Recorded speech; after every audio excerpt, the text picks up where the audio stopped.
Kita jangan menjadi malin kundang. Jangan kita. Capres nomor urut 2 Prabowo Subianto meminta pendukungnya agar tidak membalas kebaikan dengan pengkhianatan. Bahkan Prabowo mengibaratkan jangan menjadi malin kundang. Dikutip dari tribunnews.com, hal tersebut disampaikan oleh Prabowo di hadapan relawan di Sumatera Utara pada Sabtu 13 Januari. Dalam kesempatan tersebut, Prabowo mengatakan agar masyarakat senantiasa menjaga kerukunan. Yang menuturkan para pemimpin Indonesia terdahulu juga memberikan landasan keamanan yang baik. Oleh karena itu, ia berharap jangan mengira kemakmuran bisa dicapai dengan cepat, namun hal itu bisa didapat dengan perjuangan sekuat tenaga. Lantas, Prabowo menyebut sebagai seorang manusia, sejatinya tidak boleh berkhianat terlebih menyimpan dengki. Bahkan Prabowo turut menyinggung soal malin kundang.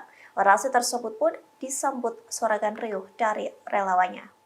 Kita harus menghormati, menghargai, mensyukuri pemimpin-pemimpin kita yang baik. Kita jangan menjadi malin kundang. Jangan kita kebaikan kita balas dengan pengkhianatan.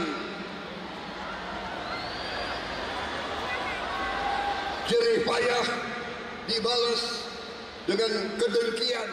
Download Tribun X sekarang, menghadirkan lokal menjadi Indonesia.